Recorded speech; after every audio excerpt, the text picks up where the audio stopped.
ಚಡ್ಡಿ ಗ್ಯಾಂಗ್ ನಂತರ ಜನರ ನಿದ್ದೆಗೆಡಿಸಿದ್ದ ಮಾಸ್ಕ್ ಗ್ಯಾಂಗ್ ಕೊನೆಗೂ ಕಾಕಿಗೆ ಲಾಕ್ ಆಗಿದೆ. ರಾತ್ರಿ ವೇಳೆ ಬ್ಲ್ಯಾಕ್ ಆ್ಯಂಡ್ ವೈಟ್ ಬಟ್ಟೆ ಧರಿಸಿ ಬಂದು ಕಳ್ಳತನ ಮಾಡ್ತಿದ್ದ ಕಳ್ಳರನ್ನ ದೊಡ್ಡಬಳ್ಳಾಪುರ ಗ್ರಾಮಾಂತರ ಪೊಲೀಸರು ಬಂಧಿಸಿ ಜೈಲಿಗಟ್ಟಿದ್ದಾರೆ. ಪುರುಷೋತ್ತಮ್, ಚಂದ್ರು, ದರ್ಶನ್, ಸೌಭಾಗ್ಯ ಬಂಧಿತ ಆರೋಪಿಗಳು.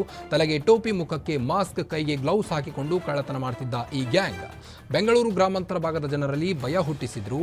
ಅಲ್ಲದೆ ದಾವಣಗೆರೆ, ಕೊಪ್ಪಳ, ತುಮಕೂರು ಸೇರಿದಂತೆ 5-6 ಜಿಲ್ಲೆಗಳಲ್ಲೂ ಕಳ್ಳತನ ಪ್ರಕರಣಗಳಲ್ಲಿ ಭಾಗಿಯಾಗಿದ್ರು.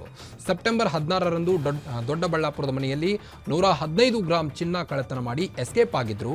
ಇವರನ್ನ ಈಗ ಒದ್ದು ಒಳಗೆ ಹಾಕಿದಂತ ಪೊಲೀಸರು ಕಾರ್ಯಾಚರಣೆ ನಡೆಸಿ ಸಾರ್ವಜನಿಕರಿಂದ ಮೆಚ್ಚುಗೆಗೆ ವ್ಯಕ್ತವಾಗಿದ್ದಾರೆ.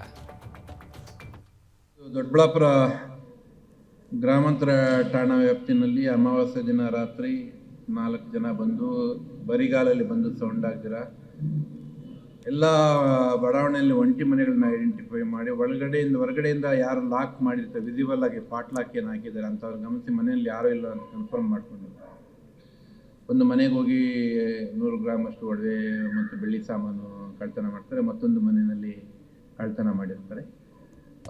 ಅದನ್ನು ಸಹಿತ ನಮ್ಮ ದೊಡ್ಡಬಳ್ಳಾಪುರ DSP ರವಿ ಮತ್ತು ಗ್ರಾಮಾಂತರ ಠಾಣೆ ಇನ್ಸ್ಪೆಕ್ಟರ್ ಸಾದಿಕ್ ಅವರು ತಂಡ ಮಾಡಿದ್ವಿ. ಅವರು ಪತ್ತೆ ಹಚ್ಚಿ ಎಲ್ಲ ಆರೋಪಿಗಳನ್ನ ದಸ್ತಗಿರಿ ಮಾಡಿದ್ದಾರೆ.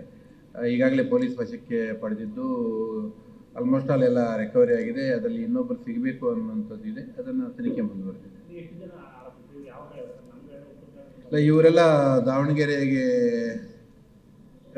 ಜಿಲ್ಲೆಯ ಸೇರಿರುವಂಥವ್ರು. ಪುರುಷೋತ್ತಮ ಮತ್ತು ದರ್ಶನ್, ಚಂದ್ರು ಮತ್ತು ಒಂದು ಹುಡುಗಿ ಸಹಿತ ಒಂದು ಪ್ಲ್ಯಾನ್ಡ್ ಎಜುಕೇಟೆಡ್ ಗ್ಯಾಂಗ್. ಇವರು ಪ್ಲ್ಯಾನ್ ಮಾಡಿ ಯಾವುದೇ ಶಬ್ದ ಆಗದಿರ ನಾಯಿಗಳಿಗೆ ಶಬ್ದ ಮಾಡಿದ್ರೆ ಬಿಸ್ಕೆಟ್ ಹಾಕೋದು, ಬರಿಗಾಲಲ್ಲಿ ಬರೋದು, ಎಲ್ಲ CCTV ಇಲ್ದಿರ ಮಾಡೋಂಥದ್ದು. ಬಂದು ಟ್ರೈನಲ್ಲಿ ಬಂದು ಇಳ್ಕೊತಾರೆ. ಟ್ರೈನಲ್ಲಿ ಬಂದು ಇಳ್ಕೊಂಡ್ಬಿಟ್ಟು ರೈಲ್ವೆ ಸ್ಟೇಷನ್ ಸುತ್ತಮುತ್ತ ಐಸೋಲೇಟೆಡ್ ಲೇಔಟ್ಸು, ಒಂಟಿ ಮನೆಗಳು ದೂರ ಮಾಡೋಂಥದ್ದು ಮಾಡ್ಕೊಂಡು ಹೋಗಿ ಆಪೋಸಿಟ್ ಏರಿಯಾದಲ್ಲಿ ದೊಡ್ಡಬಳ್ಳಾಪುರದಲ್ಲಿ ಮಾಡಿ ಪರಪ್ಪನಗರದಲ್ಲಿ ಹೋಗಿ ಸೆಟ್ಲ್ ಆಗಿತ್ತು. ಇಂಟ್ಯಾಕ್ಟ್ ಅವ್ರು ಸೇಮ್ ನೈಟ್ ಮಾಡಿದ್ರೆ ನೆಕ್ಸ್ಟ್ ಮರುದಿನನೇ ಮಧ್ಯಾಹ್ನದಷ್ಟೊತ್ತಿಗೆ ಅವ್ರನ್ನ ಪತ್ತೆ ಹಚ್ಚಿ